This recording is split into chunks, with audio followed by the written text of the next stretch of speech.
대법원 2026년 2월 26일 선고 2023-280-945 판결 사건명 위약금 등 청구 1. 판결서의 이유에 당사자의 모든 주장이나 공격, 방어 방법에 관한 판단이 표시되어야 하는지 여부, 소극 및 당사자가 주장한 사항에 대한 구체적, 직접적인 판단이 표시되어 있지 않지만 판결 이후의 전반적인 취지에 비추어 그 주장의 인용 여부를 알 수 있는 경우 또는 실제로 판단을 하지 않았지만 그 주장이 배척될 것이 분명한 경우 판단 누락에 위법이 있는지 여부, 소극 판결서의 이유에는 주문이 정당하다는 것을 인정할 수 있을 정도로 당사자의 주장, 그 밖의 공격, 방어 방법에 관한 판단을 표시하면 되고 당사자의 모든 주장이나 공격, 방어 방법에 관하여 판단할 필요가 없다.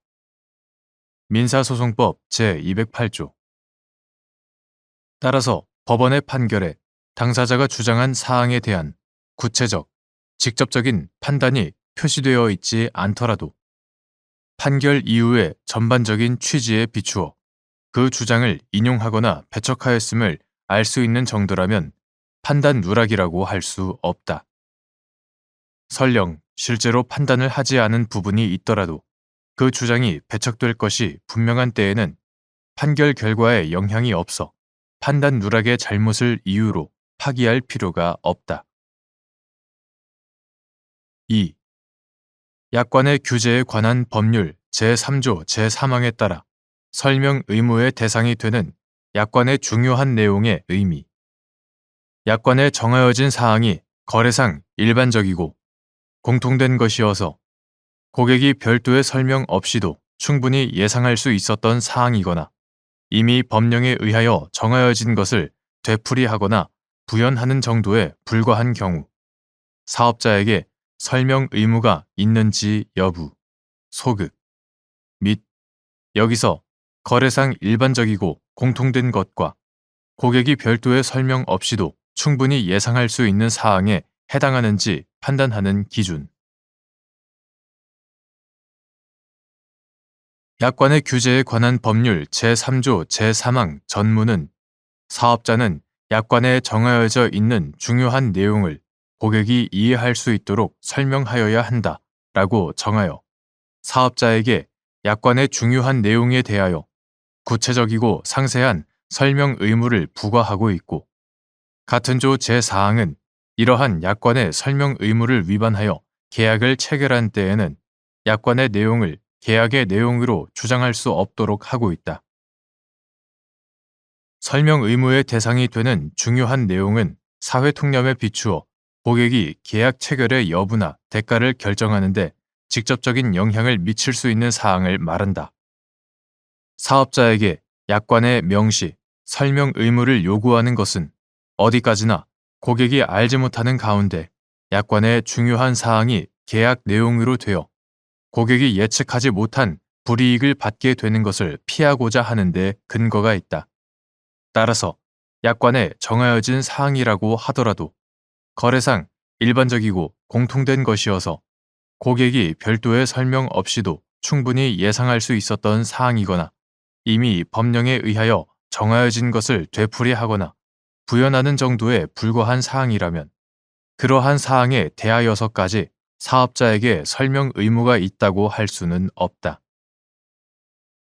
사업자의 설명 의무를 면제하는 사유로서 거래상 일반적이고 공통된 것이라는 요건은 해당 약관 조항이 거래계에서 일반적으로 통용되고 있는지의 측면에서 고객이 별도의 설명 없이도 충분히 예상할 수 있는 사항인지는 소송 당사자인 특정 고객에 따라 개별적으로 예측 가능성이 있었는지의 측면에서 각각 판단되어야 한다. 3. 관리형 토지 신탁의 수탁자가 신탁 재산의 범위 내에서만 수분양자에 대하여 계약상 책임을 부담한다는 이른바 책임 한정 특약이 약관의 규제에 관한 법률 제3조 제3항이 정하는 약관 조항으로서 설명 의무의 대상이 되는 중요한 내용에 해당하는지 여부, 원칙적 적극. 관리형 토지 신탁의 수탁자가 신탁 재산의 범위 내에서만 수분양자에 대하여 계약상 책임을 부담한다는 이른바 책임 한정 특약은 특별한 사정이 없는 한 약관의 규제에 관한 법률 제3조 제3항이 정하는 약관 조항으로서 설명 의무의 대상이 되는 중요한 내용에 해당한다고 봄이 타당하다. 그 이유는 다음과 같다. 첫째, 관리형 토지 신탁의 수탁자는 신탁 사무의 처리상 발생한 채권을 가지고 있는 수분양자에 대하여 신탁 재산은 물론 수탁자의 고유 재산으로도 책임을 지는 것이 원칙이다. 책임 한정 특약은 이러한 수탁자의 수분양자에 대한 채무의 이행 책임을 신탁 재산의 한도 내로 제한하는 것으로서 수분양자가 공급 계약의 체결 여부 등을 결정하는 데 직접적인 영향을 미칠 수 있는 사항에 해당한다. 둘째, 책임 한정 특약이 신탁업계에서 통용되고 있다고 하더라도 일반적으로 거래 경험이 평생에 몇 번 되지 않고 관리형 토지 신탁 등에 관한 전문 지식을 갖고 있지도 않은 수분양자의 입장에서 별도의 설명 없이도 책임 한정 특약의 존재 및 내용을 충분히 예상할 수 있다고 보기는 어렵다.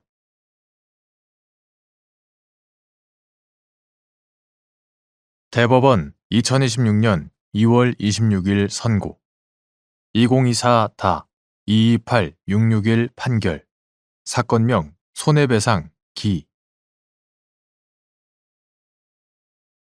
1. 저작권법 제2조 제1호에서 정한 저작물의 요건인 창작성의 의미 저작권법 제2조 제1호는 저작물을 인간의 사상 또는 감정을 표현한 창작물로 규정하여 창작성을 요구하고 있다. 여기서 창작성은 완전한 의미의 독창성을 요구하는 것은 아니라고 하더라도 창작성이 인정되려면 적어도 어떠한 작품이 단순히 남의 것을 모방한 것이어서는 안 되고 사상이나 감정에 대한 창작자 자신의 독자적인 표현을 담고 있어야 한다. 2.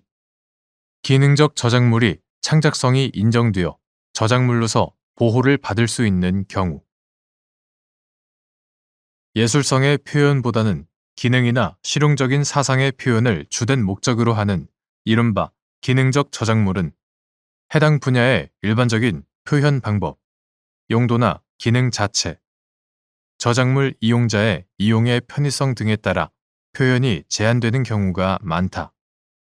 따라서 기능적 저작물이 그와 같은 일반적인 표현 방법 등에 따라 기능 또는 실용적인 사상을 나타내고 있을 뿐이라면 창작성을 인정하기 어렵지만 어떤 사상이나 감정에 대한 창작자 자신의 독자적인 표현을 담고 있어 창작자의 창조적 개성이 나타나 있는 경우라면 창작성을 인정할 수 있으므로 저작물로서 보호를 받을 수 있다. 3. 국내외 여러 골프장들의 모습을 그대로 재현한 스크린 골프 시뮬레이션 시스템을 개발하여 사용하는 갑 주식회사가 골프장 소유주와 이용 협약을 체결한 후 위 시스템에 각 골프장의 골프 코스를 재현한 영상을 포함하였는데 위 골프장의 골프 코스를 설계한 을 외국 회사가 갑 회사를 상대로 골프 코스 설계 도면에 관한 저작 재산권 침해로 인한 손해배상 등을 구한 사안에서 을 회사의 골프 코스 설계 도면은 창작자의 독자적인 표현을 담고 있어 기존의 골프 코스 설계 도면과는 구별되는 창조적 개성을 가진다고 볼 여지가 있는데도 이와 달리 본 원심 판단에 법리 오해 등의 잘못이 있다고 한 사례. 4. 업무상 저작물의 저작권, 최초 귀속 등에 관한 법률 관계에 외국적 요소가 있는 경우 그 작성의 기초가 된 고용관계 등 업무상 관계에 대하여는 법정지의 국제사법에 따라 결정된 준거법이 적용되는지 여부, 원칙적 적극 업무상 저작물의 저작권, 최초 귀속 등에 관한 법률 관계에 외국적 요소가 있는 경우, 특별한 사정이 없는 한, 그 작성에 기초가 된 고용관계 등 업무상 관계에 대하여는 법정지의 국제사법에 따라 결정된 준거법이 적용된다.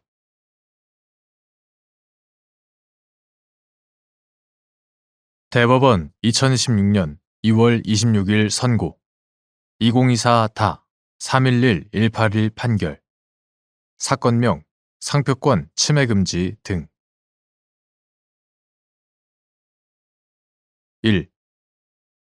상표권자의 등록 상표가 표시된 상품의 소유자가 개인적 사용을 목적으로 그 상품을 다른 형태의 제품으로 변형, 가공하는 이른바 리폼, alteration, customizing 또는 업사이클링 등 리폼 행위를 하는 경우 리폼 제품의 상표를 표시하는 행위 등이 상표법상 상표의 사용에 해당하여 상표권 침해가 성립하는지 여부. 원칙적 소극.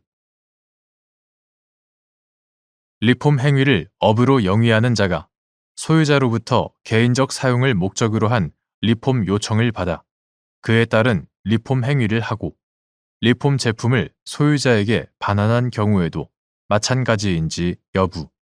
적극. 상표권자의 등록 상표가 표시된 상품의 소유자가 개인적 사용을 목적으로 그 상품을 다른 형태의 제품으로 변형, 가공하는 이른바 리폼, alteration, customizing 또는 업사이클링 등 리폼 행위를 하는 경우 그 리폼 제품이 상거래에 제공되어 거래시장에 유통되지 않고 개인적 용도로만 사용되는 한 리폼 제품의 상표를 표시하는 행위 등은 상표의 사용에 해당하지 않으므로 상표권 침해가 성립하지 않는다. 한편 리폼 행위를 업으로 영위하는 자, 이하 리폼업자라 한다. 리폼업자가 소유자로부터 개인적 사용을 목적으로 한 리폼 요청을 받아 그에 따른 리폼 행위를 하고 리폼 제품을 소유자에게 반환한 경우에도 리폼업자가 리폼 제품의 상표를 표시하는 행위 등은 원칙적으로 상표법상 상표의 사용에 해당하지 않아 상표권 침해가 성립하지 않는다. 그 구체적인 이유는 다음과 같다. 첫째, 상표법은 상표를 보호함으로써 상표 사용자의 업무상 신용 유지를 도모하여 산업 발전에 이바지하고 소유자의 이익을 보호함을 목적으로 한다. 상표법 제1조. 상표는 자기의 상품과 타인의 상품을 식별하기 위하여 사용하는 표장이고 상표법 제2조 제1항 제1호. 영리를 목적으로 하지 아니하는 업무를 나타내기 위하여 사용하는 업무 표장. 상표법 제2조 제1항 제9호. 업무 표장과는 구별된다. 상표가 표시된 상품은 상거래에 제공되는 물품이어야 함이 전제되고 이러한 상품이 거래시장에서 유통되면 수요자는 상표를 통해 상품의 출처를 식별하게 된다. 이처럼 상표법상 상표의 사용은 상표가 표시된 상품이 상거래에 제공되어 거래시장에서 유통되는 상황과 밀접하게 결부되어 있다. 상표의 사용이 상품이 상거래에 제공되는 과정과 밀접하게 결부되어 있다는 점은 유럽연합 상표 규정 European Union Trademark Regulation 유럽연합 상표 규정 제8조 제4항 제9조 제2항의 상거래 과정에서의 사용 Use in the course of trade 상거래 과정에서의 사용 요건이나 미국 연방상표법 15 USC 미국 연방상표법 제1114조 제1127조의 상업적 사용 Use in commerce 상업적 사용 요건에서 알 수 있듯이 국제적으로 널리 받아들여지고 있다. 또한 상표의 사용이 상품의 거래시장 유통과 밀접하게 결부되어 있다는 점은 상표의 출처 식별 기능 등을 보호함으로써 거래시장의 공정한 경쟁 질서를 유지하고 이로써 그 거래 시장에서 수요자의 이익을 보호하려는 상표법의 경쟁법적 성격에서 비롯된다. 둘째, 상표법상 상표의 사용을 이와 같이 해석하는 이상 어떤 물품에 관한 상표 표시 행위 등이 그 물품을 상거래에 제공하여 거래시장에서 유통되는 일련의 과정에서 업으로 이루어진 것이 아니라 그 물품을 개인적 용도로만 사용하는 상황에서 이루어진 것이라면 상표법상 상표의 사용에 해당하지 않는다. 따라서 이러한 상표의 사용이 있었음을 전제로 하는 상표권 침해 역시 성립하지 않는다. 이는 개인적 영역에 국한된 상표의 사용은 거래시장에서 보호되어야 할 상표권자의 업무상 신용이나 소유자의 이익은 물론 거래시장에서의 공정한 경쟁 질서와도 밀접한 관련성을 가지지 않기 때문이다. 소유자가 구매한 상품을 개인적 사용 목적으로 리폼하는 과정에서 상표 표시 행위 등이 이루어진 경우에도 마찬가지이다. 셋째, 상표권자가 국내에서 등록 상표가 표시된 상품을 적법하게 양도한 경우 그 상품에 대한 상표권은 목적을 달성하여 소진되는 것이 원칙이다. 이에 따라 상품 소유자는 상표권의 제약을 받지 않고 소유권 행사의 자유에 기초하여 그 상품을 자유롭게 사용, 수익, 처분할 수 있다. 이러한 소유권 행사의 범위에는 원칙적으로 상품에 대한 리폼 행위도 포함된다. 다만 리폼의 정도가 리폼 전 제품과의 동일성을 해할 정도에 이르러 실질적으로 새로운 제품을 생산한 것으로 평가될 수 있다면 상표권 소진 원칙은 적용되지 않으므로 리폼 행위로 인한 상표권 침해가 여전히 문제될 수 있다. 하지만 이 경우에도 리폼 제품이 상거래에 제공되어 거래시장에서 유통되지 않고 개인적 용도로만 사용되는 한 리폼 과정에서 이루어진 상표 표시 행위 등은 상표법상 상표의 사용에 해당하지 않는다. 이때 상품 소유자가 리폼 전 제품 및 리폼 제품의 소유권을 계속 보유하고 있다면 리폼 전 제품을 리폼 제품으로 변형, 가공하는 일련의 리폼 행위 역시 소유권 행사의 자유로서 정당화될 수 있다. 넷째, 상표법의 관점에서 등록 상표가 표시된 상품에 대한 리폼 행위의 허용 여부와 그 범위를 정할 때에는 리폼 행위의 특성도 고려해야 한다. 리폼 행위는 다양한 목적과 형태로 이루어지는데 소유자가 자신의 개성이나 취향을 표현하거나 폐기 대신 재활용, 리사이클링, 재활용 또는 재활용, 업사이클링, 재활용을 통해 제품 수명을 연장하려는 목적으로 행해지는 경우가 많다. 이러한 리폼 행위는 소유권 행사의 자유, 표현의 자유, 소비자 후생 증대, 자원 순환 이용을 통한 환경적 지속 가능성, Environmental Sustainability, 환경적 지속 가능성 확보 등의 가치와 관련되어 있다. 따라서 리폼 행위와 관련된 상표권 보호 범위는 상표권자의 이익 외에도 위와 같은 다양한 가치들을 함께 고려하여 합리적으로 획정되어야 한다.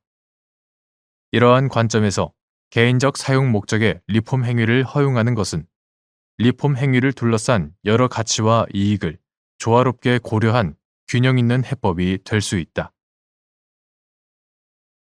다섯째, 개인적 사용을 목적으로 한 소유자의 리폼 행위를 허용하는 이상 이를 소유자가 스스로 리폼 행위를 하는 경우로만 한정할 이유가 없다.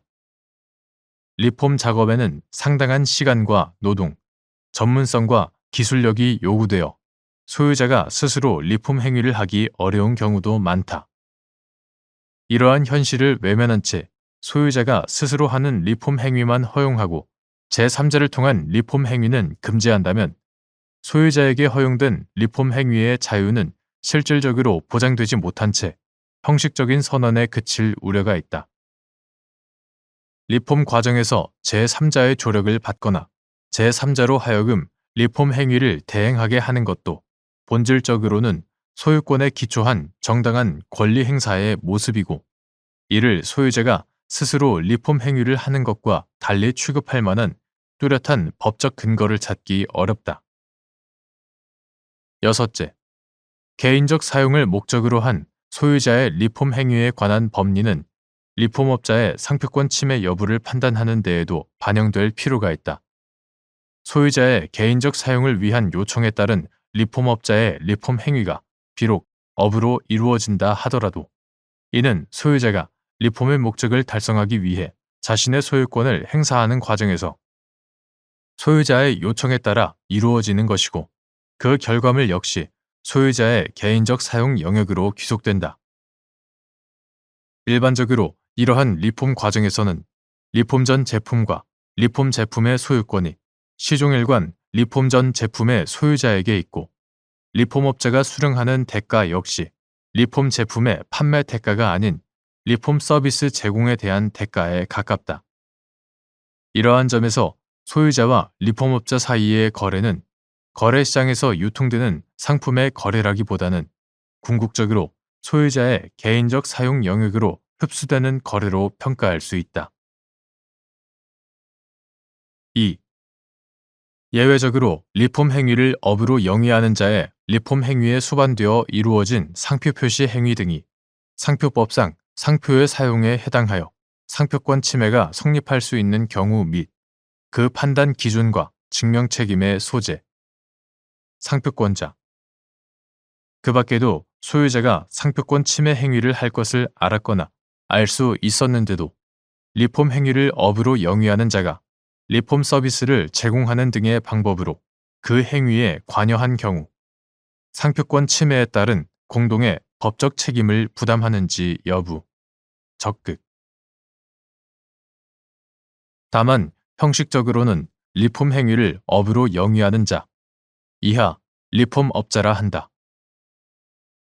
리폼업자가 소유자의 요청에 따라 소유자의 개인적 사용을 위하여 리폼 서비스를 제공한 것으로 보이더라도 실질적으로는 리폼업자가 일련의 리폼 과정을 지배, 주도하면서 리폼 제품을 생산, 판매하는 등 이를 자신의 제품으로서 상거래에 제공하여 거래시장에서 유통되게 하였다고 평가할 만한 특별한 사정이 있는 경우에는 리폼업자의 리폼 행위에 수반되어 이루어진 상표 표시 행위 등이 상표법상 상표의 사용에 해당하여 상표권 침해가 성립할 수 있다.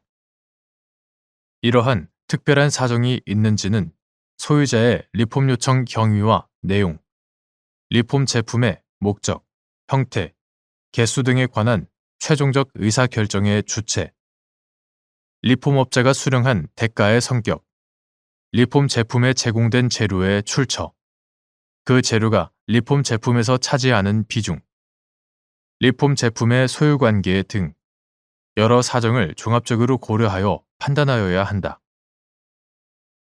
이러한 특별한 사정에 대한 증명 책임은 리폼업자의 행위가 상표권 침해 행위에 해당한다고 주장하는 상표권자에게 있다.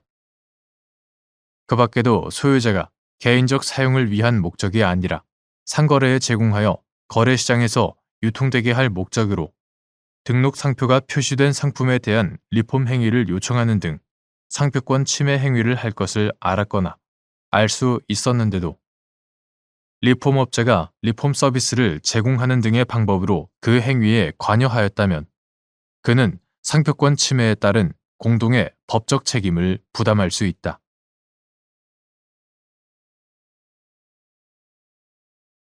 대법원 2026년 2월 26일 선고 2025-210305 판결 사건명 배당 2 주택임대차 보호법 제3조 제2항에 따라 입주자가 전세 임대주택을 인도받고 주민등록을 마침으로써 법인인 임차인이 대항력을 갖추었는데 이후 입주자가 해당 주택을 양수함으로써 주택의 소유자가 된 경우 임차인의 대항력이 입주자의 소유권 취득 시에 소멸하는지 여부, 적극. 주택임대차 보호법 제3조 제2항은 주택도시기금을 재원으로 하여 저소득층, 무주택자에게 주거생활 안정을 목적으로 전세 임대주택을 지원하는 법인이 주택을 임차한 후 지방자치단체의 장 또는 그 법인이 선정한 입주자가 그 주택을 인도받고 주민등록을 마쳤을 때에는 주택임대차보호법 제3조 제1항에 따른 대항력 및 같은 법 제3조의 2, 제2항에 따른 우선 변제권을 인정하고 있다. 그러나 주택임대차보호법 제3조 제2항에 따라 입주자가 전세 임대주택을 인도받고 주민등록을 마침으로써 법인인 임차인이 대항력을 갖추었더라도 이후 입주자가 해당 주택을 양수함으로써 주택의 소유자가 된 경우 입주자의 주민등록은 주택에 관하여 입주자의 소유권 이전 등기가 마쳐진 이후에는 주택임대차의 대항력 인정 요건이 되는 유효한 공시 방법이 될 수 없고 대항력은 소유권 취득 시에 소멸한다.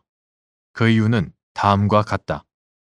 첫째, 주택임대차보호법 제3조 제1항에서 주택의 인도와 더불어 대항력의 요건으로 규정하고 있는 주민등록은 거래의 안전을 위하여 임차권의 존재를 제3자가 명백히 인식할 수 있게 하는 공시 방법으로 마련된 것으로서 주민등록이 어떤 임대차를 공시하는 효력이 있는가의 여부는 그 주민등록으로 제3자가 임차권의 존재를 인식할 수 있는가에 따라 결정된다고 할 것이므로 주민등록이 대항력의 요건을 충족시킬 수 있는 공시 방법이 되려면 단순히 형식적으로 주민등록이 되어 있다는 것만으로는 부족하고 주민등록에 의하여 표상되는 점유관계가 임차권을 매개로 하는 점유임을 제3자가 인식할 수 있는 정도는 되어야 한다. 또한 주택임대차보호법이 제3조 제1항에서 주택임차인에게 주택의 인도와 주민등록을 요건으로 명시하여 등기된 물권의 버금가는 강력한 대항력을 부여하고 있는 취지에 비추어 볼 때 달리 공시 방법이 없는 주택임대차에서 주택의 인도 및 주민등록이라는 대항 요건은 대항력 취득 시에만 갖추면 충분한 것이 아니라 대항력을 유지하기 위하여서도 계속 존속하고 있어야 한다. 둘째, 법인인 임차인이 주택임대차보호법 제3조 제2항에 따라 대항력을 갖추었더라도 이후 입주자가 해당 주택을 양수함으로써 주택의 소유자가 되었다면 주택에 관하여 이해관계를 맺으려는 제3자로서는 입주자의 주민등록에 의하여 표상되는 점유관계가 소유권이 아닌 임차권을 매개로 하는 점유인지를 인식하기 어렵다. 따라서 그 입주자의 주민등록은 더 이상 거래 안전을 위한 공시 방법으로서의 기능을 할 수 없으므로 주택임대차보호법 제3조 제1항에서 정한 대항력의 요건이 될 수 없다. 셋째, 입주자가 전세 임대주택의 소유권을 취득하는지와 같은 우연한 사정에 의하여 한국토지주택공사와 같은 법인인 임차인이 대항력과 우선 변제권을 상실하게 됨으로써 임대차 보증금 회수가 어렵게 되고 그로 인하여 저소득층 무주택자의 주거생활 안정을 목적으로 하는 공익적 사업을 수행하는 법인의 재원인 주택도시기금의 부실을 초래할 우려가 있기는 하지만 이는 입법적으로 해결할 문제이다. 주택임대차보호법이 2007년 8월 3일 법률 제8583호로 개정되면서 제3조 제2항이 신설되었는데 그 개정 이유는 전세주택의 임대차 계약 시 법인은 제3자에 대한 대항력 및 최우선 변제의 대상이 되지 아니하여 전세 보증금의 보존 및 확보가 어려운 실정이므로 법인이 국민주택기금을 재원으로 하여 저소득층의 무주택자에게 주거생활 안정을 목적으로 전세 임대주택을 지원하는 경우에 법인의 대항력 및 우선 변제권을 부여하려는 것이었다. 그러나 이러한 주택임대차보호법 제3조 제2항의 입법 취지를 근거로 같은 법 제3조 제1항에서의 대항력의 요건으로 규정하고 있는 주민등록에 입주자가 해당 주택의 소유권을 취득한 이후 그 입주자의 주민등록까지 포함된다고 새기는 것은 주택임대차보호법 제3조 제1항의 해석론을 벗어나는 것이다.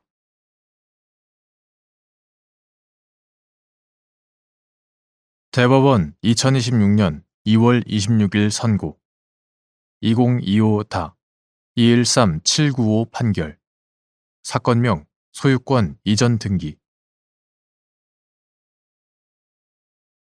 1. 민사소송법 제451조 제1항 제3호에서 정한 법정 대리권 등의 흠결을 상대방이 재심 사유로 삼기 위한 요건. 대표권의 흠결로 소각하의 결론에 이를 가능성이 있다는 사정만으로 위와 같은 재심 사유를 인정할 수 있는지 여부. 소극. 민사소송법 제451조 제1항 제3호에서 법정 대리권 등의 흠결을 재심 사유로 규정한 취지는 원래 그러한 대표권의 흠결이 있는 당사자 측을 보호하려는 데 있으므로 그 상대방이 이를 재심 사유로 삼기 위하여는 그러한 사유를 주장함으로써 이익을 받을 수 있는 경우에 하나고, 여기서 이익을 받을 수 있는 경우란 위와 같은 대표권 흠결 이외의 사유로도 종전의 판결이 종국적으로 상대방의 이익으로 변경될 수 있는 경우를 가리킨다.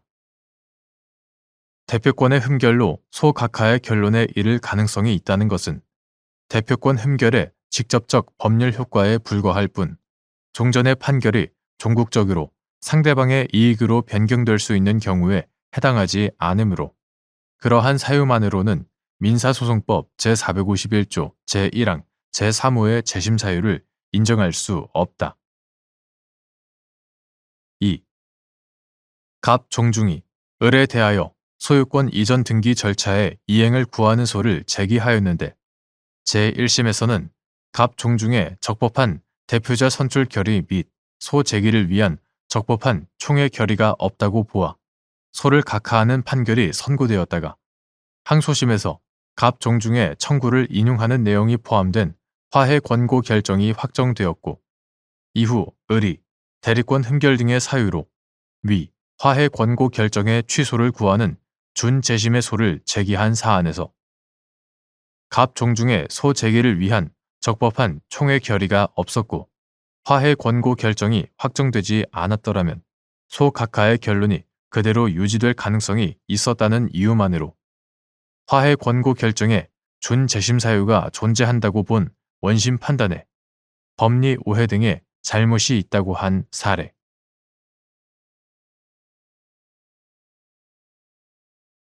대법원 2026년 2월 26일 선고 2025다 213906 판결 사건명 해고 무효 확인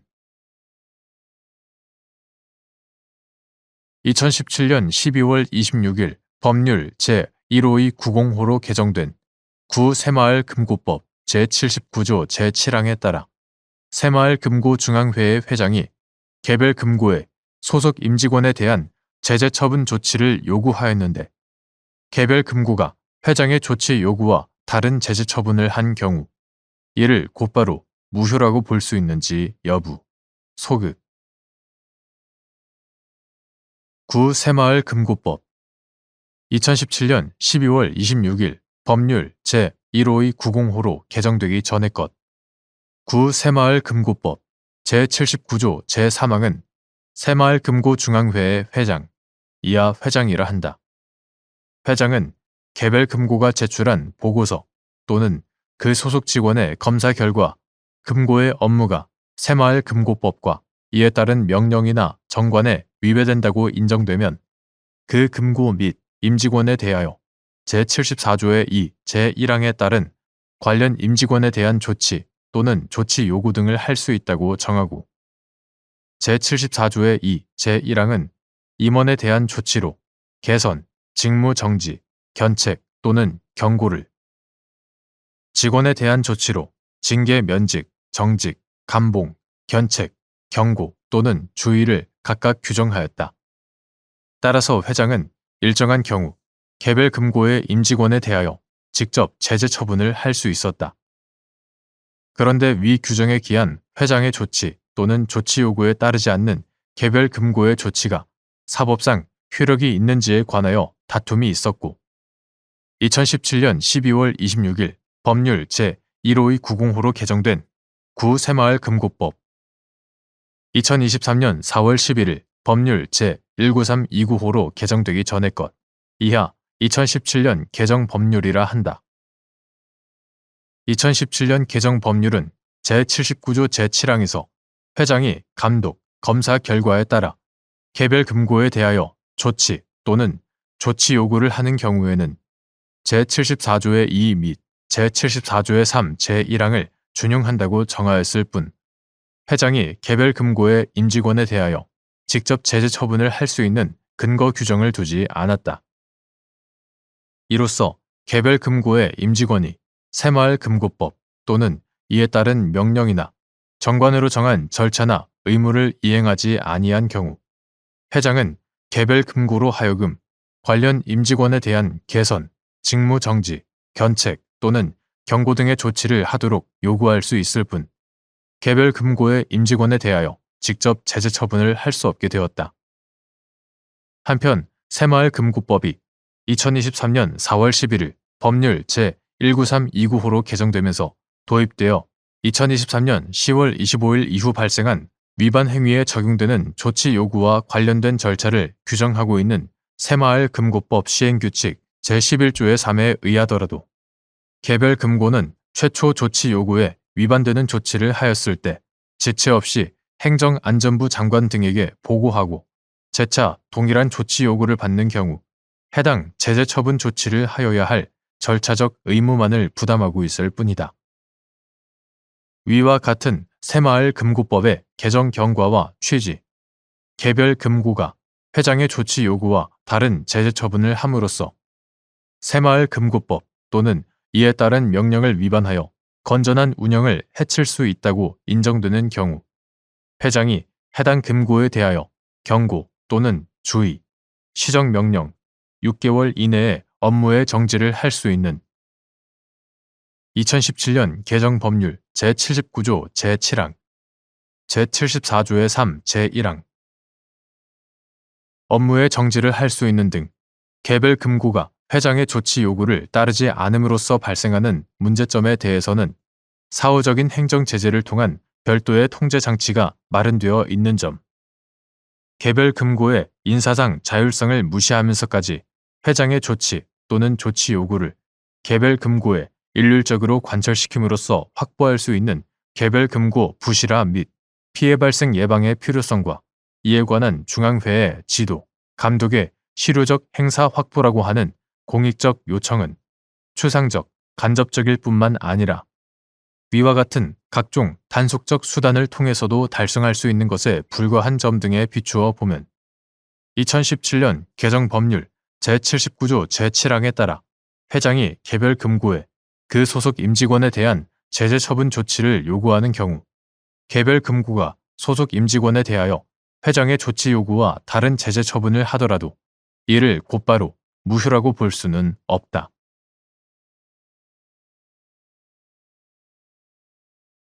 대법원 2026년 2월 26일 선고 2025다 A15212 판결 사건명 공사대금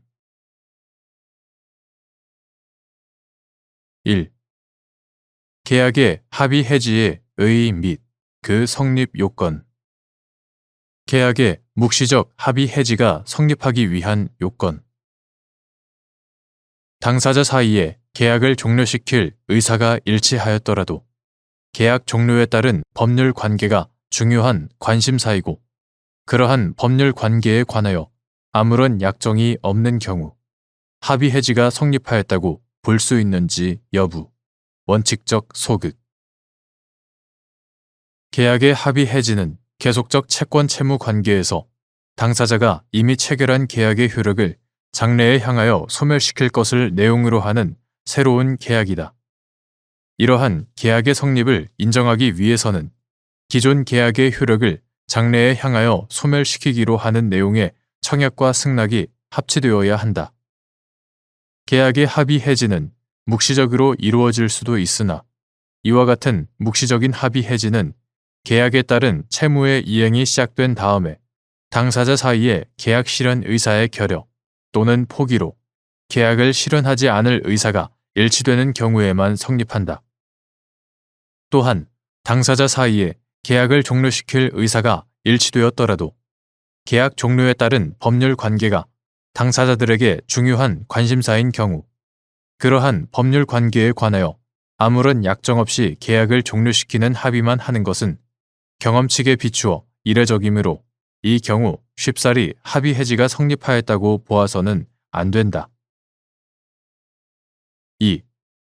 하도급 거래에서 기존의 직접 지급 합의 중 아직 시공이 완료되지 않아 직접 지급 청구권이 발생하지 않은 부분에 대하여 묵시적 합의 해지가 성립하였다고 보기 위해서는 수급 사업자가 향후 시공을 완료하더라도 그 부분 공사 대금을 발주자에게 직접 청구하지 않기로 하는 점에 관하여도 의사가 일치되었다는 사정이 명확히 증명되어야 하는지 여부. 적극. 하도급 거래 공정화에 관한 법률 이하 하도급법이라 한다. 하도급법은 공정한 하도급 거래 질서를 확립하여 원 사업자와 수급 사업자가 대등한 지위에서 상호 보완하며 균형 있게 발전할 수 있도록 하는 것을 목적으로 하는 일종의 특별법으로 이러한 하도급법의 입법 취지를 아울러 고려하면 기존의 직접 지급 합의 중 아직 시공이 완료되지 않아 직접 지급 청구권이 발생하지 않은 부분에 대하여 묵시적 합의 해지가 성립하였다고 보기 위해서는 수급 사업자가 향후 시공을 완료하더라도 그 부분 공사 대금을 발주자에게 직접 청구하지 않기로 하는 점에 관하여도 의사가 일치되어야 하고 그러한 사정이 명확히 증명되지 않는다면 합의 해지가 성립하였다고 볼 수는 없다.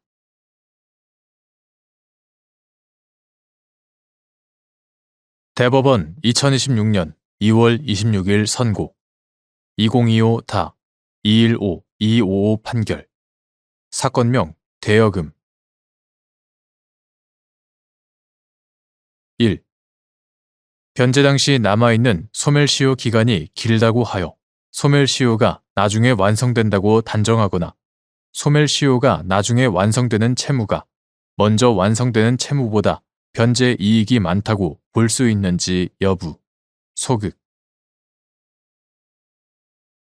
채무자가 부담하는 수개의 채무의 소멸시효 기간이 모두 동일한 경우에는 소멸시효의 중단, 정지 등 특별한 사정이 없는 한 이행기가 먼저 도래하는 채무가 소멸시효도 먼저 완성된다.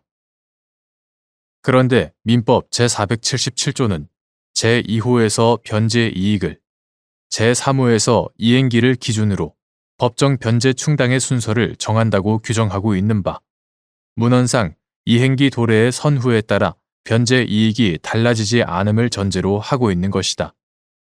또한 소멸시효가 완성되기 전에 남아있는 소멸시효 기간의 장단에 따라 채무의 내용에 차이가 있다고 보기 어렵고 소멸시효가 중단되거나 시효의 이익을 포기하는 등 사후적 사정에 따라 소멸시효의 완성 여부 및 그 효력이 달라질 수 있으므로 남아있는 소멸시효 기간이 긴 채무가 언제나 채무자에게 유리하다고 볼 수 없고 그러한 당사자의 의사가 경험칙상 인정된다고 보기도 어렵다.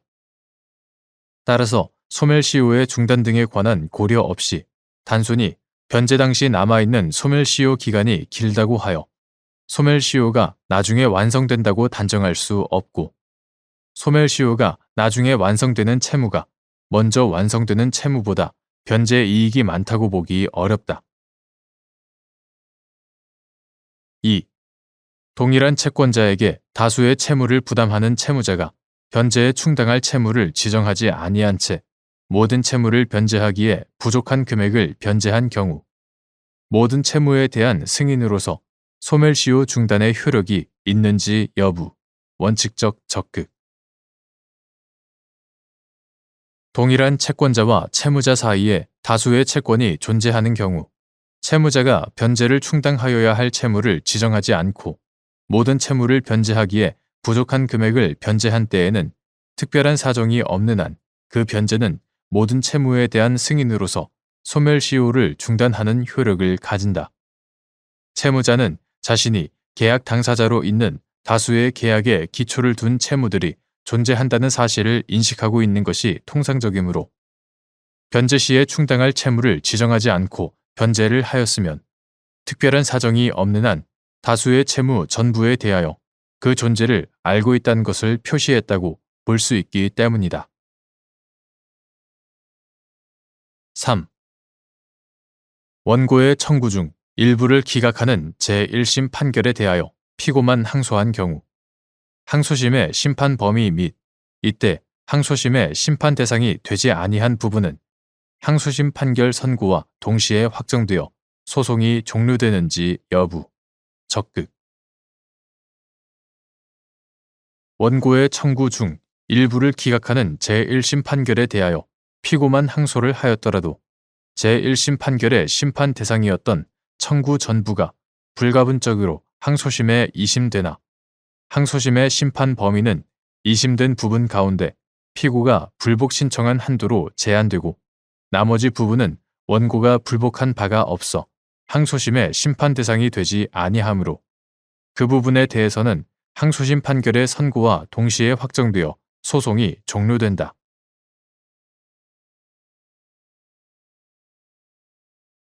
대법원 2026년 2월 26일 선고 2025-218-465 판결 사건명 강제 집행에 관한 소송 1. 회계장부 등의 열람, 등사, 허용을 명하는 가처분 결정에서 의무 불이행에 따른 배상금의 지급을 명하는 간접 강제 결정을 하는 경우 간접 강제 결정의 배상금 발생 기간 동안 채무자에게 회계장부 등의 열람, 등사, 허용 의무가 있다는 점이 가처분 결정 주문으로 인정되어야 하는지 여부, 적극. 회계장부 등의 열람, 등사, 허용을 명하는 가처분 결정에서 허용 의무자인 채무자에게 의무 불이행에 따른 배상금의 지급을 명하는 간접 강제 결정을 하려면 그 전제로서 간접 강제 결정의 배상금 발생 기간 동안 채무자에게 회계장부 등의 열람, 등사, 허용 의무가 있다는 점이 가처분 결정 주문으로 인정되어야 한다. 채무자에게 일정한 기간 동안에 열람, 등사, 허용을 명하는 가처분 결정을 하면서 의무 이행 기간 동안에 의무 불이행에 따른 배상금 지급을 명하는 것이 아니라 의무 이행 기간 만료일 다음 날부터 의무 이행 시까지의 의무 불이행에 따른 배상금 지급을 명하는 간접 강제 결정을 하게 되면 가처분 결정에서 정한 채무자의 열람, 등사, 허용 의무 이행 기간에 관한 내용과 간접 강제 결정에서 정한 배상금 지급 명령의 내용 사이에 모순이 발생할 수 있다. 2. 의무 이행 기간을 정하여 부대체적 자기 의무의 이행을 명하는 가처분 결정을 한 경우 가처분 결정에서 정한 의무 이행 기간이 경과하면 가처분의 효력이 소멸하는지 여부, 적극. 부대체적 자기 의무에 관하여 의무 이행 기간을 정하여 그 기간 동안에 의무 이행을 명하는 가처분 결정을 한 경우 가처분 결정에서 정한 의무 이행 기간이 경과하면 가처분의 효력이 소멸한다. 3. 갑 주식회사의 주주인 을 등이 갑 회사를 상대로 회계장부 등 열람, 등사, 가처분과 간접 강제를 신청하여 갑 회사는 을 등이 결정을 송달받은 날의 3일 후부터 토요일 및 공휴일을 제외한 60일 동안 회계장부 등을 열람 또는 등사하도록 허용하여야 한다. 갑 회사가 위 의무를 이행하지 아니하는 경우 갑 회사는 을 등에게 위 기간 만료일 다음 날부터 의무 이행 시까지 간접 강제금을 지급하라는 내용의 가처분 및 간접 강제 결정이 내려졌는데 을 등이 갑 회사가 가처분 결정에 따른 회계장부 등의 열람, 등사를 거부하였다고 주장하며 간접 강제 결정에 따라 위 60일 기간의 만료일 다음 날부터의 간접 강제금에 관한 집행문 부여를 구한 사안에서 가처분 결정에서 정한 열람, 등사 허용 의무 이행 기간이 경과하여 가처분의 효력이 소멸한 이후에는 갑 회사에 더 이상 열람, 등사 허용 의무가 없으므로 갑 회사의 의무 불이행을 전제로 하는 배상금은 발생할 여지가 없다고 한 사례.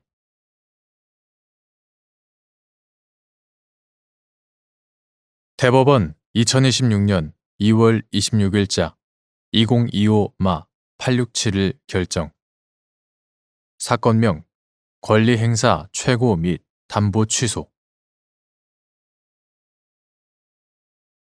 채무자가 채권자를 상대로 부당한 가압류에 따른 손해배상을 청구한 경우 이에 관한 소송 비용이 가압류로 인하여 제공된 공탁금이 담보하는 손해의 범위에 포함되는지 여부, 적극 및 담보 권리자가 부당한 가압류에 따른 손해배상을 구하는 소를 제기하였다고 주장하면서 소송 비용의 상대방 부담을 명할 것을 구하는 취지의 소장 사본이나 소송 비용의 상대방 부담을 명하는 취지의 판결문을 제출한 경우 담보 취소 결정 신청 사건을 심판하는 법원이 취하여야 할 조치.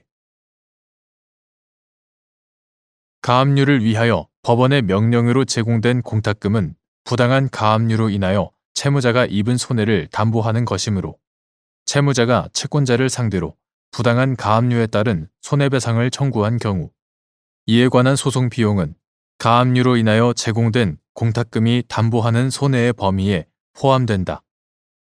담보 권리자가 부당한 가압류에 따른 손해배상을 구하는 소를 제기하였다고 주장하면서 소송 비용의 상대방 부담을 명할 것을 구하는 취지의 소장 사본이나 소송 비용의 상대방 부담을 명하는 취지의 판결문을 제출하였다면 소송 비용에 대하여도 소명 자료를 제출한 것이므로 이러한 경우 담보 취소 결정 신청 사건을 심판하는 법원으로서는 소장 사본이나 판결문을 바탕으로 경험칙을 통하여 재량으로 소송 비용을 포함하여 담보 취소의 범위를 정하여야 할 것이다.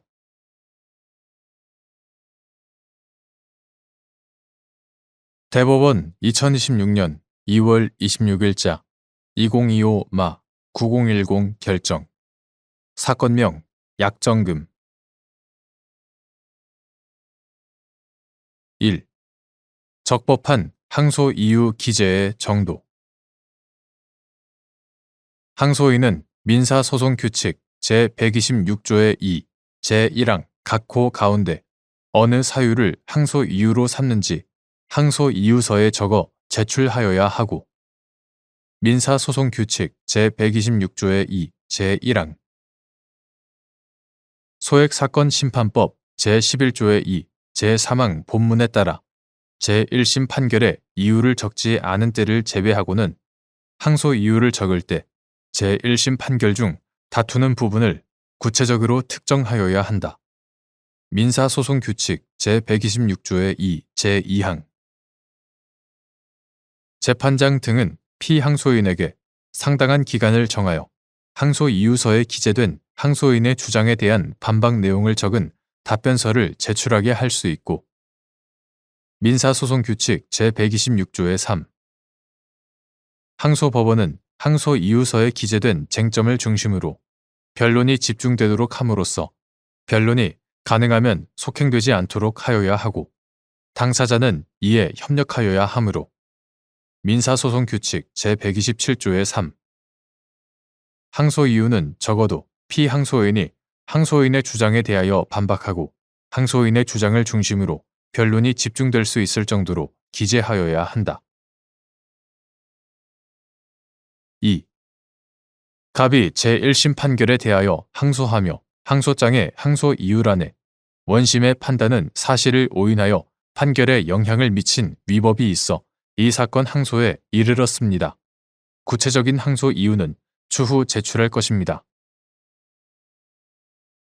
사건 항소에 이르렀습니다. 라고만 기재하였고 이후 항소 기록 접수 통지서를 송달받았음에도 제출 기간 내에 항소 이유서를 제출하지 아니한 사안에서 위와 같은 기재는 민사소송법 제402조의 3, 제1항 단서에서 정한 항소장에 항소 이유가 기재되어 있는 때에 해당하는 적법한 항소 이유 기재로 볼 수 없다고 한 사례.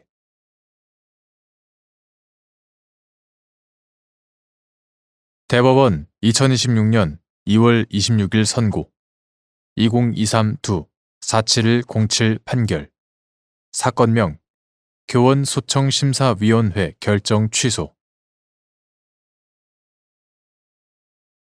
1. 사립학교법 제53조의 2 제7항 전문에서 재임용 심의 사유를 학칙이 정하는 객관적인 사유에 근거하도록 규정한 취지. 사립학교법 제53조의 2 제7항 전문에서 재임용 심의 사유를 학칙이 정하는 객관적인 사유에 근거하도록 규정한 취지는 대학 교원으로서의 재임용 자격 내지 적격성의 유무가 임용권자의 자의가 아니라 학생 교육에 관한 사항, 학문 연구에 관한 사항, 학생 지도에 관한 사항에 관한 평가 등 객관적인 사유에 의하여 심의되어야 할 뿐만 아니라 해당 교원에게 사전에 심사 방법의 예측 가능성을 제공하고 사후에는 재임용 거부 결정이 합리적인 기준에 의하여 공정하게 이루어졌는지를 심사할 수 있도록 재임용 심사 기준이 사전에 객관적인 규정으로 마련되어 있어야 함을 요구하는 것이다. 2. 학칙의 재임용 심의 사유 중 학문 연구에 관한 사항이 업적물의 게재 또는 게재 예정된 학술지 유형 등에 따라 평가 점수를 산정해 기준 점수 충족 여부를 따지는 정량적 심사 방법으로 규정되어 있는 경우 임용권자가 게재 업적물 또는 게재 예정 업적물의 내용을 심사하여 이를 바탕으로 재임용 여부를 심의, 결정할 수 있는지 여부, 원칙적 소극.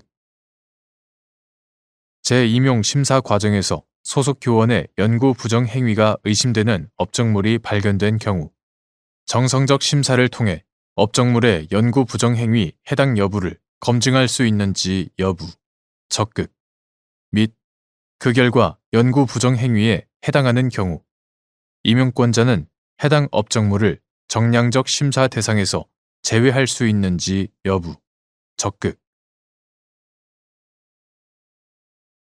학칙의 재임용 심의 사유 중 학문 연구에 관한 사항이 업적물의 내용을 심사하여 학술적 가치나 학술적 공헌도, 기여도, 공헌도를 평가하는 정성적 심사 방법이 아니라 오로지 해당 논문 등 업적물이 게재 또는 게재 예정된 학술지의 유형 등에 따라 평가 점수를 산정해 기준 점수의 충족 여부를 따지는 정량적 심사 방법으로 규정되어 있는 경우 임용권자가 게재 업적물 또는 게재 예정 업적물의 내용을 심사하여 이를 바탕으로 재임용 여부를 심의, 결정하는 것은 해당 교원의 재임용 심사 기준에 관한 사전 예측 가능성과 공정한 심사를 요구할 권리를 침해하는 것이므로 다른 특별한 사정이 없는 한 사립학교법 제53조의 2 제7항 전문에 위반되어 허용되지 않는다. 다만 게재 업적물 또는 게재 예정 업적물의 표절, 부당한 저자 표시, 부당한 중복 게재 등의 연구 부정 행위가 있는 경우 그와 같은 업적물은 학술지에 게재가 되었거나 게재 예정 증명서가 발급되었다고 하더라도 내재되어 있는 하자로 인하여 애초부터 정량적 심사 대상에 포함된다고 할 수 없다. 따라서 학칙에 명시적으로 학문 연구에 관한 사항에서 업적물에 대한 연구 부정 행위 해당 여부를 정성적으로 심사할 수 있다는 취지의 규정이 없다고 하더라도 소속 교원의 연구 부정 행위에 대한 검증 책임을 부담하는 대학의 임용권자는 재임용 심사 과정에서 연구 부정 행위가 의심되는 업적물이 발견된 경우 해당 교원으로 하여금 문제되는 업적물을 제출하게 한 후 자체 연구윤리 지침이 규정하고 있는 절차에 따른 정성적 심사를 통해 업적물의 연구 부정 행위 해당 여부를 검증할 수 있다.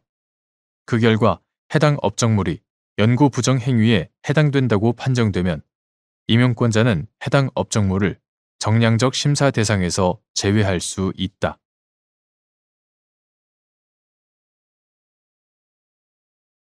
대법원 2026년 2월 26일 선고 2024-42963 판결 사건명 종합소득세 부과처분 취소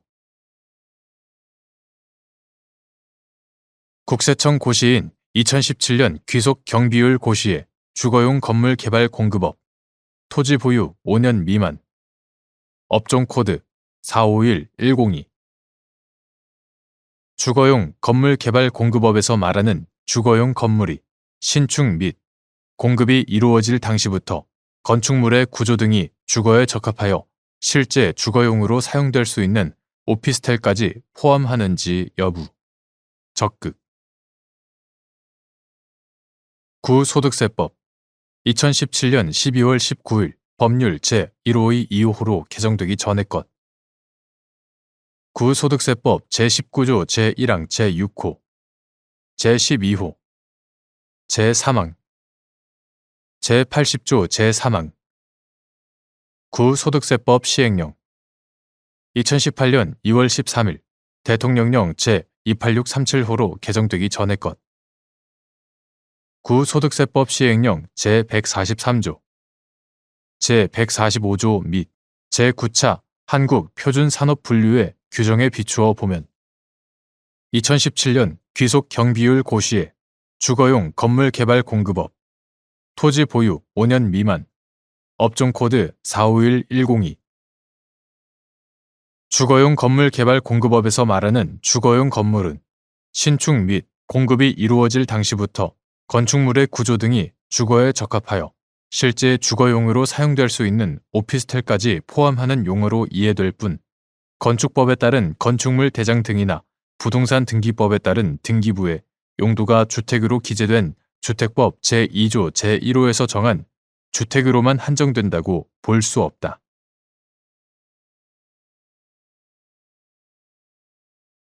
대법원 2026년 2월 20일자 2024모 730 결정. 사건명 압수수색 검증 처분 일부 취소 결정에 대한 재항고. 체포, 구속된 사람뿐만 아니라 불구속 피의자 및 피고인의 경우에도 변호인의 조력을 받을 권리가 인정되는지 여부. 적극. 변호인의 조력을 받을 권리를 충분히 행사하려면 피의자, 피고인과 변호인 사이의 접견 등을 통한 조언과 상담이 보장될 뿐만 아니라 그 내용에 대하여도 비밀이 완전히 보장되어야 하는지 여부. 적극. 및 영장에 의한 압수에서도 헌법상 비례 원칙 등이 준수되어야 하는지 여부. 적극. 이러한 법리는 피의자, 피고인과 변호인 사이에 의사 교환 등을 하는 과정에서 생성된 형사사건에 관한 법률 자문 또는 법률 상담 등이 기재된 서류나 자료 또는 물건 등에 대한 압수에서도 마찬가지로 적용되는지 여부. 적극. 위와 같은 법률 자문 서류 등에 대한 압수가 허용되는지 여부. 원칙적 소극. 및 예외적으로 압수가 허용되는 경우인 중대한 공익상 필요가 있는지를 판단하는 기준.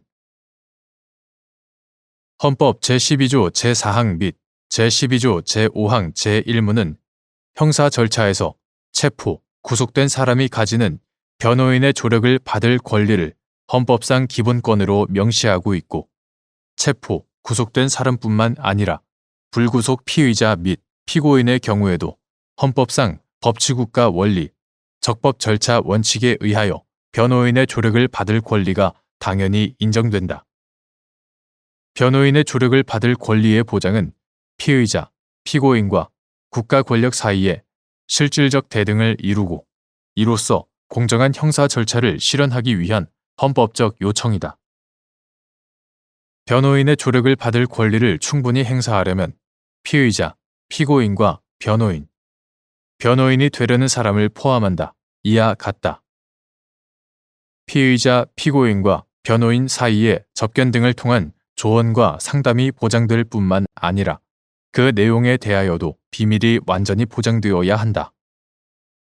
피의자, 피고인이 변호인의 조언과 상담을 구할 수 없거나 그 내용에 대하여 비밀이 보장되지 아니하면 변호인의 조력을 받을 권리의 행사는 불가능하거나 간과될 수 있고, 나아가 잘못 행사되어 결과적으로 변호인의 조력을 받을 권리 자체의 존재 의의를 훼손할 수 있기 때문이다.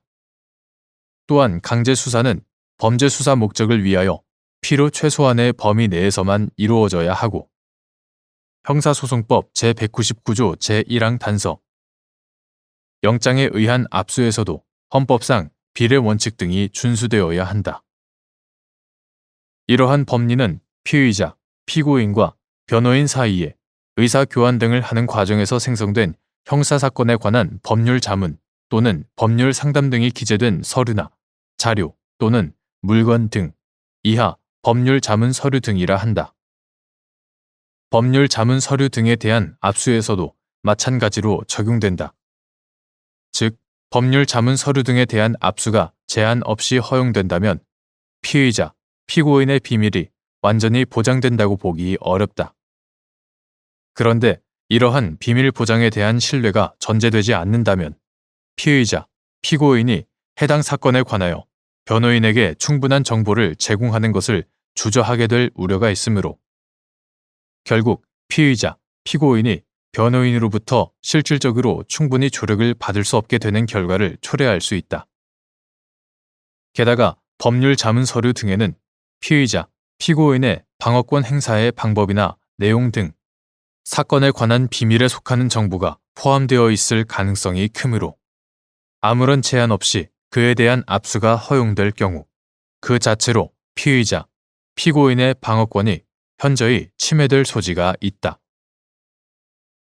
위와 같이 헌법에서 천명하는 변호인의 조력을 받을 권리의 목적과 실천적 의의 및 그 구체적 구현을 위한 비밀 보장의 중요성, 변호사와 의뢰인 사이의 비밀 보호 범위 등에 관하여 명문으로 정한 형사소송법 규정의 내용과 취지 등에 비추어 보면 피의자, 피고인과 변호인 사이에 생성된 형사사건에 관한 법률 자문 서류 등에 대한 압수는 헌법상 변호인의 조력을 받을 권리 등을 침해할 소지가 있으므로 원칙적으로 허용되어서는 아니 된다. 다만 피의자, 피고인이 피압수자인 변호인에 대한 법률 자문 서류 등의 압수를 승낙한 경우 변호인이 피의자, 피고인과 공범 관계에 있거나 피의자, 피고인의 범죄, 기타 위법 행위에 관여한 경우 등 중대한 공익상 필요가 있는 경우에는 예외적으로 법률 자문 서류 등에 대한 압수가 허용된다. 중대한 공익상 필요가 있는지는 범죄 혐의의 중대성, 압수물의 증거 가치 및 중요성, 압수로 인한 변호인의 조력을 받을 권리의 침해 정도 등 여러 사정을 종합적으로 고려하여 엄격하게 판단하여야 한다. 따라서 예외적으로 압수가 허용되는 경우가 아님에도 수사기관이 위와 같은 법률 자문 서류 등을 압수하는 행위는 헌법상 변호인의 조력을 받을 권리 등을 침해하여 위법한 압수가 된다.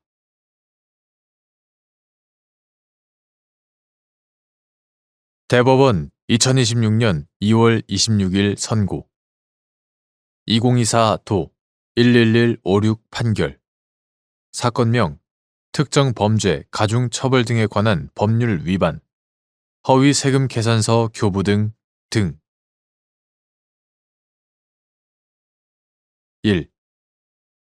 조세범 처벌법 제3조 제1항의 조세 포탈죄에서 범위의 내용 법인세 포탈로 인한 조세 포탈죄에서 법인세 포탈의 결과 발생 여부 및 이에 대한 행위자의 인식 유무는 납세 의무자인 각 법인별로 구분하여 판단하는지 여부, 원칙적 적극.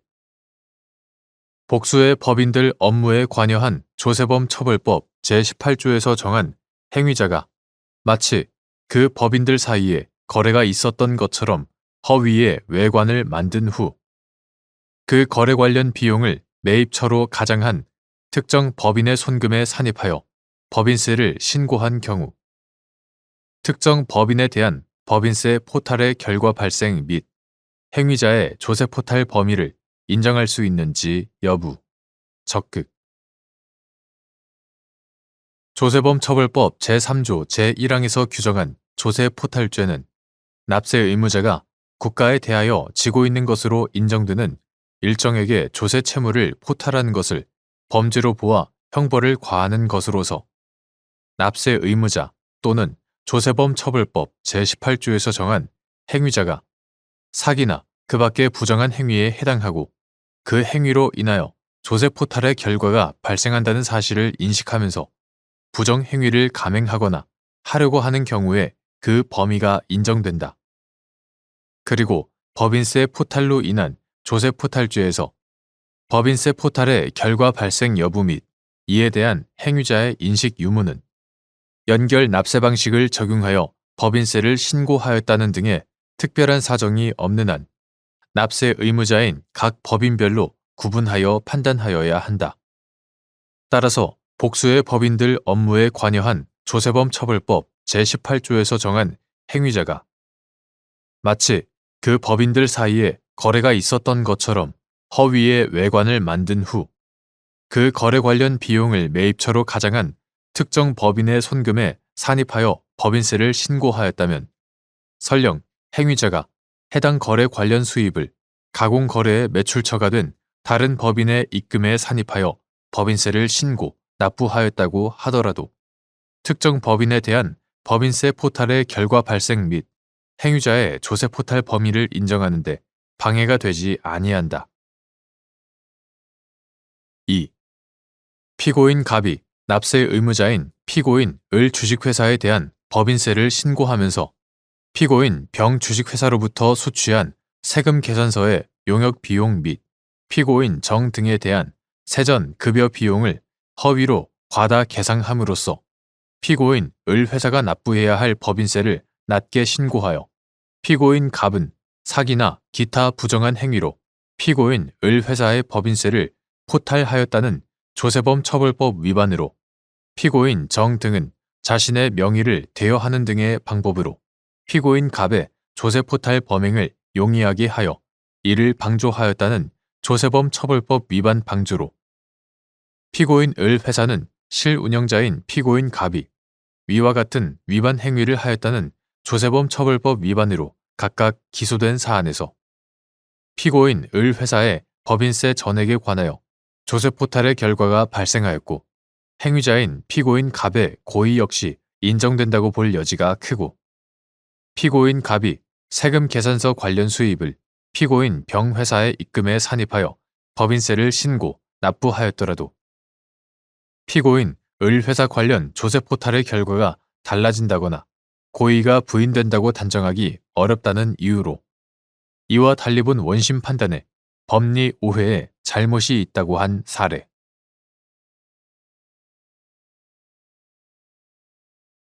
대법원 2026년 2월 26일 선고 2024도 14998 판결 사건명 사기 등 1. 어떤 주체가 업무를 목적으로 개인정보 파일을 운용하기 위하여 개인정보를 수집, 보유, 이용하는 등 개인정보 처리에 해당하는 행위를 실제로 하였다는 사정만으로 당연히 구 개인정보보호법 제18조 제1항의 수범자인 개인정보 처리자에 해당하는지 여부, 소극. 구 개인정보보호법상 개인정보 처리자에 해당하는지 판단하는 기준 및 이때 고려하여야 할 사항. 구 개인정보보호법 2020년 2월 4일 법률 제16930호로 개정되기 전의 것. 이하 법이라 한다. 법은 제71조 제2호에서 제18조 제1항, 제2항을 위반하여 개인정보를 이용하거나 제3자에게 제공한 자를 처벌하도록 규정하고 제18조 제1항은 개인정보 처리자는 개인정보를 제15조 제1항에 따른 범위를 초과하여 이용하거나 제17조 제1항 및 제3항에 따른 범위를 초과하여 제3자에게 제공하여서는 아니 된다라고 규정한다. 법 제18조 제1항의 수범자인 개인정보 처리자란 업무를 목적으로 개인정보 파일을 운용하기 위하여 스스로 또는 다른 사람을 통하여 개인정보를 처리하는 공공기관, 법인, 단체 및 개인 등을 말한다. 법 제2조 제5호 개인정보 처리자는 스스로 개인정보를 처리할 수 있을 뿐 아니라 제3자에게 개인정보 처리 업무를 위탁하거나 법 제26조 임직원, 파견 근로자, 시간제 근로자 등 개인정보 처리자의 지휘, 감독을 받아 개인정보를 처리하는 자인 개인정보 취급자 법 제28조 개인정보 취급자를 통하여 개인정보를 처리하는 등 다른 사람을 통하여 개인정보를 처리할 수도 있다. 따라서 어떤 주체가 업무를 목적으로 개인정보 파일을 운용하기 위하여 개인정보를 수집, 보유, 이용하는 등 개인정보 처리에 해당하는 행위를 실제로 하였다는 사정만으로 그가 당연히 개인정보 처리자에 해당하는 것은 아니다. 누가 개인정보 처리자인지는 개인정보 처리의 목적, 내용, 방법, 절차 등 개인정보 처리에 관한 사항을 종국적으로 결정하는 권한이 누구에게 있는지에 따라 판단하여야 한다. 이러한 판단은 개인정보 처리의 목적이 누구의 고유한 업무 및 이익과 밀접한 관련성을 맺고 있는지, 그 목적 달성을 위해 개인정보를 처리하는 과정에서 실질적인 지휘 또는 감독을 하는 자가 누구인지, 개인정보 파일을 누가 어떠한 목적으로 어떻게 생성, 보유, 운용하고 있는지 등 여러 사정을 종합적으로 고려하여 이루어져야 한다. 아울러 이러한 판단을 함에 있어서는 개인정보 처리자의 의무와 책임을 누구에게 귀속시키는 것이 정부 주체의 권익 보호와 개인정보의 적합한 처리 보장의 요청에 잘 부합하는지도 염두에 두어야 한다. 2.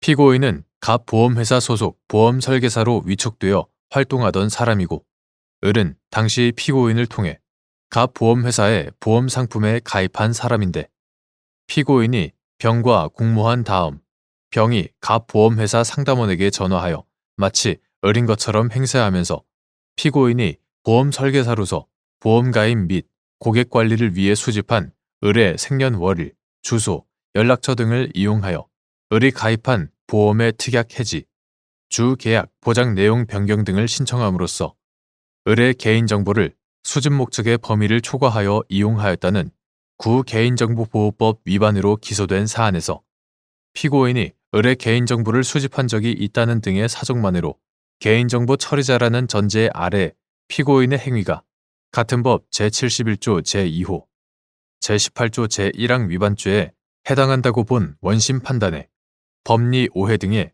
잘못이 있다고 한 사례.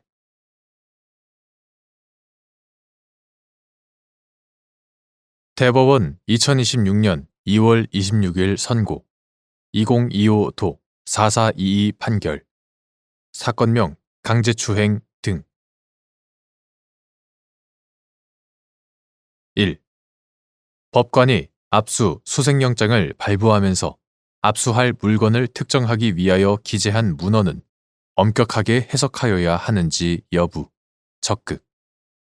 압수수색영장에 기재된 압수할 물건에 포함되어 있지 아니한 물건에 대한 압수가 위법한지 여부, 적극.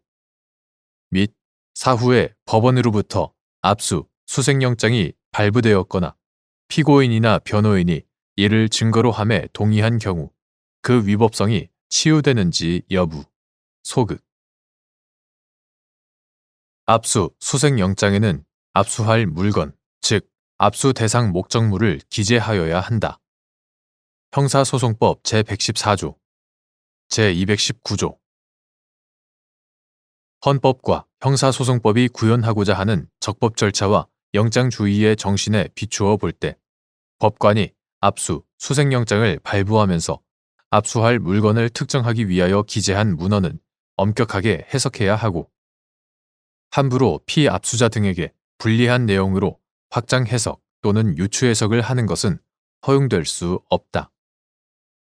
압수, 수색영장에 기재된 압수할 물건에 포함되어 있지 아니한 대상물을 압수하여 취득하는 것은 위법하고 사후에 법원으로부터 압수, 수색영장이 발부되었다거나 피고인이나 변호인이 이를 증거로 함에 동의하였다고 하여 그 위법성이 치유된다고 볼 수 없다. 2. 피의자, 피고인과 변호인 사이에 생성된 형사사건에 관한 법률 자문 서류 등에 대한 압수가 허용되는지 여부, 원칙적 소극. 예외적으로 법률 자문 서류 등에 대한 압수가 허용되는 경우 및 이에 해당하는지 판단하는 기준. 헌법에서 천명하는 변호인의 조력을 받을 권리의 목적과 실천적 의의 및 그 구체적 구현을 위한 비밀 보장의 중요성, 변호사와 의뢰인 사이의 비밀 보호 범위 등에 관하여 명문으로 정한 형사소송법 규정의 내용과 취지 등에 비추어 보면 피의자, 피고인과 변호인 사이에 생성된 형사사건에 관한 법률 자문 서류 등에 대한 압수는 헌법상 변호인의 조력을 받을 권리 등을 침해할 소지가 있으므로 원칙적으로 허용되어서는 아니 된다. 다만 피의자, 피고인이 피압수자인 변호인에 대한 법률 자문 서류 등의 압수를 승낙한 경우 변호인이 피의자, 피고인과 공범 관계에 있거나 피의자, 피고인의 범죄, 기타 위법 행위에 관여한 경우 등 중대한 공익상 필요가 있는 경우에는 예외적으로 법률 자문 서류 등에 대한 압수가 허용된다.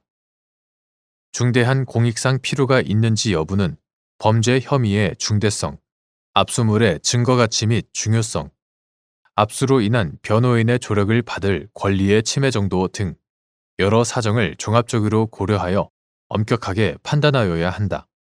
따라서 예외적으로 압수가 허용되는 경우가 아님에도 수사기관이 위와 같은 법률 자문 서류 등을 압수하는 행위는 헌법상 변호인의 조력을 받을 권리 등을 침해하여 위법한 압수가 된다.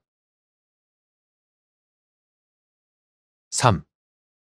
헌법과 형사소송법이 정한 절차에 따르지 아니하고 수집된 증거와 이를 기초로 획득된 2차적 증거를 유죄 인정의 증거로 삼을 수 있는지 여부, 원칙적 소극.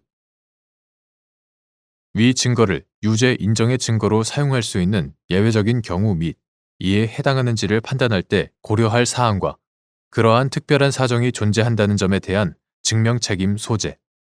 검사. 수사기관이 위법하게 수집한 1차적 증거가 수사 개시의 단서가 되었거나 사실상 유일한 증거 또는 핵심 증거이고 위법의 정도 역시 상당할 뿐더러 피고인이 수사기관에서 1차적 증거를 제시받거나 1차적 증거의 내용을 전제로 신문받은 바가 있는 경우 2차적 증거인 피고인의 법정 진술을 유죄 인정의 증거로 사용할 수 있는지 여부, 원칙적 소극.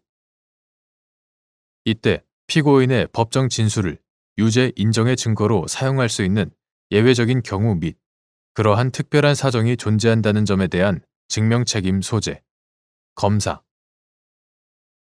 헌법과 형사소송법이 정한 절차에 따르지 아니하고 수집된 증거는 물론 이를 기초로 하여 획득한 2차적 증거 역시 유죄 인정의 증거로 삼을 수 없는 것이 원칙이다.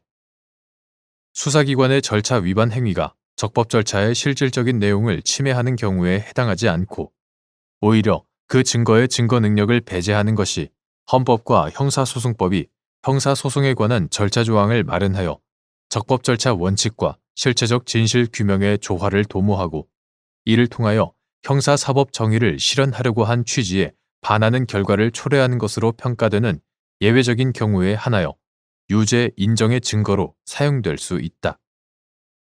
따라서 2차적 증거의 경우에도 절차에 따르지 아니한 1차적 증거 수집과 관련된 모든 사정들, 즉 절차 조항의 취지와 그 위반의 내용 및 정도, 구체적인 위반 경위와 회피 가능성, 절차 조항이 보호하고자 하는 권리 또는 법익의 성질과 침해 정도 및 피고인과의 관련성, 절차 위반 행위와 증거 수집 사이의 인과관계 등 관련성의 정도, 수사기관의 인식과 의도 등은 물론 나아가 1차적 증거를 기초로 하여 다시 2차적 증거를 수집하는 과정에서 추가로 발생한 모든 사정들까지 전체적, 종합적으로 고려하여 인과관계가 희석 또는 단절되었다고 평가되는 예외적인 경우에 한하여 유죄 인정의 증거로 사용될 수 있다. 구체적 사안이 위와 같은 예외적인 경우에 해당하는지를 판단함에 있어서 적법한 절차를 따르지 않고 수집된 증거나 이를 기초로 획득된 2차적 증거를 유죄의 증거로 삼을 수 없다는 원칙이 훼손되지 않도록 유념하여야 하고, 그러한 예외적인 경우에 해당한다고 볼 만한 구체적이고 특별한 사정이 존재한다는 점은 검사가 증명하여야 한다. 나아가 이러한 법리는 2차적 증거가 피고인의 법정 진술인 경우에도 그대로 적용된다. 따라서 2차적 증거인 피고인의 법정 진술을 유죄 인정의 증거로 사용할 수 있는지 역시 위와 같은 법리에 의하여 판단하여야 하는데, 특히 수사기관이 위법하게 수집한 1차적 증거가 수사 개시의 단서가 되었거나 사실상 유일한 증거 또는 핵심 증거이고, 위법의 정도 역시 상당할 뿐더러 피고인이 수사기관에서 1차적 증거를 제시받거나 1차적 증거의 내용을 전제로 신문받은 바가 있다면, 특별한 사정이 없는 이상 법정 진술도 1차적 증거를 직접 제시받고 한 것과 다름없거나 적어도 1차적 증거의 존재를 전제로 한 것으로 볼 수 있으므로, 이는 절차 위반 행위와의 인과관계의 희석 또는 단절을 인정하기 어려운 정황에 속한다. 이러한 경우더라도 피고인의 법정 진술이 다른 독립된 증거에서 기인하는 등 1차적 증거와 무관하게 이루어졌다고 평가된다면 인과관계의 희석 또는 단절을 인정할 수 있으나, 그러한 특별한 사정이 존재한다는 점은 검사가 증명하여야 한다.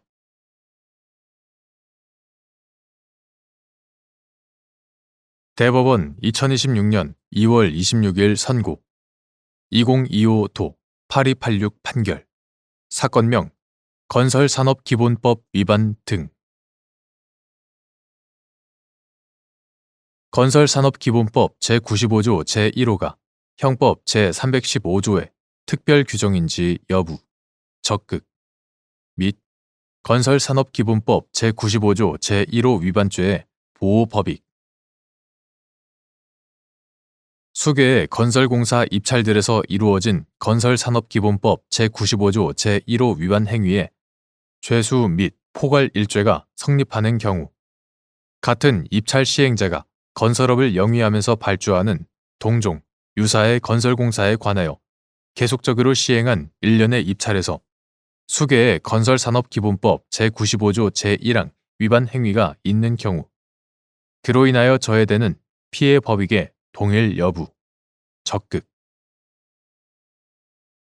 건설산업기본법 제95조 제1호는 건설공사 입찰에서 입찰의 공정을 해치는 행위를 하는 건설업자들을 특별히 가중 처벌하기 위한 것으로서 입찰 방해죄를 규정한 형법 제315조의 특별 규정이다. 건설산업기본법의 목적과 함께 위와 같은 처벌 규정을 두게 된 입법 취지를 고려하면 건설산업기본법 제95조 제1호 위반죄의 보호법익은 건설공사 입찰의 공정성으로서 건설공사 입찰에서 공정한 자유경쟁이 이루어지도록 담보함으로써 입찰자들과 입찰 시행자의 이익을 보호하고, 나아가 건설공사의 적정한 시공과 건설산업의 건전한 발전을 도모하려는 것이다. 따라서 수개의 건설공사 입찰들에서 이루어진 건설산업기본법 제95조 제1호 위반 행위는 원칙적으로 개개의 입찰별로 범죄를 구성한다. 다만 수개의 건설공사 입찰에서 건설산업기본법 제95조 제1호 위반 행위를 단일하고 계속된 범위에 따라 일정 기간 계속하여 행하고 피해 법익도 동일한 경우에는 포괄 일죄가 성립한다.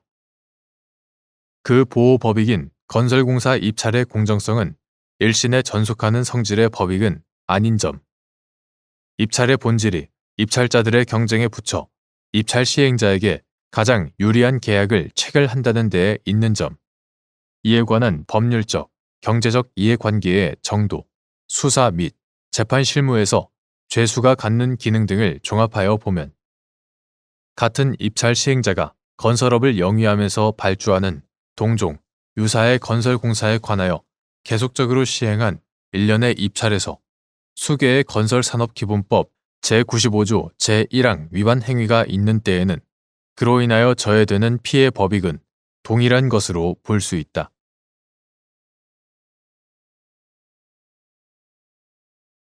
대법원 2026년 2월 26일 선고 2025도 13141 판결. 사건명 금융실명거래 및 비밀보장에 관한 법률 위반 등. 1. 재판 과정에서 소송상 필요한 주장의 증명이나 범죄 혐의에 대한 방어권 행사를 위하여 금융거래정보 또는 개인정보가 포함된 소송 서류나 증거를 법원에 제출하는 경우, 금융실명거래 및 비밀보장에 관한 법률 및 개인정보보호법 위반죄에 대하여 형법 제20조에 따라 위법성이 조각될 수 있는지 여부, 적극 및 이때 정당 행위에 해당하는지 판단하는 방법. 9. 금융실명거래 및 비밀보장에 관한 법률. 2025년 4월 1일 법률 제208945로 개정되기 전의 것. 9. 금융실명거래 및 비밀보장에 관한 법률 제4조 제4항. 9. 개인정보보호법. 2023년 3월 14일 법률 제192345로 개정되기 전의 것. 9. 개인정보보호법 제19조의 규정에도 불구하고 재판 과정에서 소송상 필요한 주장의 증명이나 범죄 혐의에 대한 방어권 행사를 위하여 금융거래정보 또는 개인정보가 포함된 소송 서류나 증거를 법원에 제출하는 경우 등은 사회상규에 위배되지 않는 행위에 해당하여 형법 제20조에 따라 위법성이 조각될 수 있다. 이때 정당 행위에 해당하는지는 금융거래정보 또는 개인정보 제출자가 해당 정보를 수집, 보유하고 제출하게 된 경위 및 목적, 정보를 제출한 상대방, 제출 행위의 목적 달성에 필요한 최소한의 정보 제출인지, 비실명화 등 정보의 안전성 확보에 필요한 조치 가능성 및 조치 여부와 내용, 제출한 정보의 내용, 성질, 민감 정보 여부 등, 성질 및 양, 침해되는 정보 주체의 법익 내용, 성질 및 침해의 정도, 정보를 제출할 다른 수단이나 방식의 존재 여부, 다른 수단이나 방식을 취하지 않고 정보를 제출하게 된 불가피한 사정의 유무 등 개별적인 사안에서 나타난 여러 사정을 종합적으로 고려하여 객관적이고 합리적으로 판단해야 한다. 2. 갑이 을을 상대로 제기한 민사소송. 제1민사사건. 갑이 을을 상대로 제기한 민사소송과 병이 을을 상대로 제기한 민사소송. 제2민사사건. 병이 을을 상대로 제기한 민사소송의 소송 대리를 맡은 피고인이 제2민사사건에서 재판부를 통해 확인한 갑의 은행 거래 내역을 제출하고 제1민사사건에서 병의 소득금액 증명, 재판부를 통해 확인한 병의 은행 거래 내역을 증거 자료로 제출하여 업무상 알게 된 개인 정보를 누설함과 동시에 법원의 제출 명령에 따라 알게 된 거래 정보 등을 목적 외의 용도로 이용했다는 공소 사실로 기소된 사안에서 피고인이 갑의 거래 내역, 병의 소득금액 증명 및 거래 내역을 법원에 제출한 것은 비록 9. 금융실명거래 및 비밀보장에 관한 법률 제6조 제1항 위반죄 및 9. 개인정보보호법 제71조 제5호 위반죄의 구성요건에 해당하더라도 형법 제20조에 따라 위법성이 조각될 소지가 충분하다고 한 사례.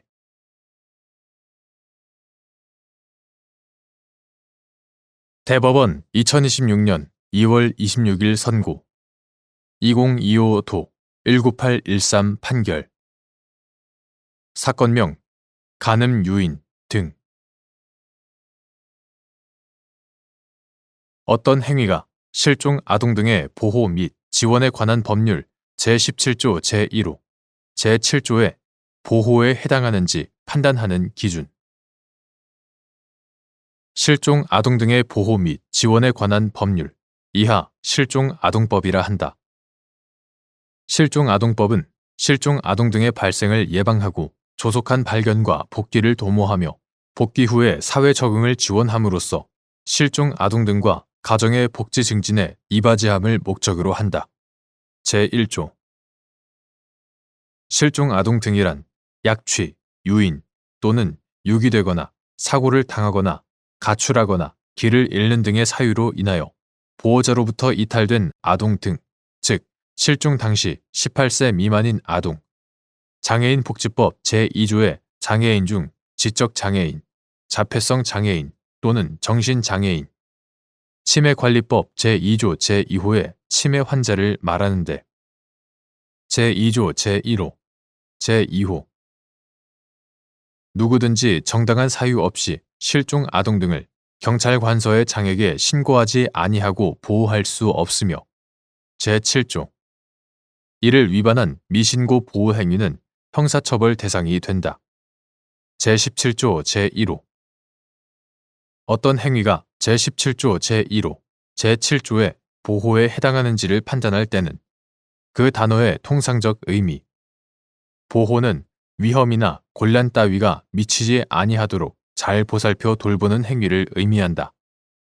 실종 아동법의 입법 목적에다가 행위자와 실종 아동 등의 관계, 실종 아동 등의 나이, 발달 정도와 상태, 행위의 동기, 경위와 구체적 양태, 실종 아동 등에게 제공된 재화나 용역 등이 있는 경우 그 성격 및 그것이 의식주 등 생존과 기본적인 생활 유지에 기여하는 정도, 행위자가 실종 아동 등과 함께 있었던 시간이나 기간, 행위가 실종 아동 등의 발견과 복귀에 미치는 영향 등 개별 사안에 드러난 여러 사정을 종합적으로 고려하여 실종 아동 등에 대한 생활의 기본 요소 제공 등을 통해 실종 아동 등의 생명, 신체, 건강 등의 위험, 곤란이 미치지 않도록 하는 행위로 볼 수 있는지를 주된 기준으로 하여 사회 통념에 따라 합리적으로 판단해야 한다.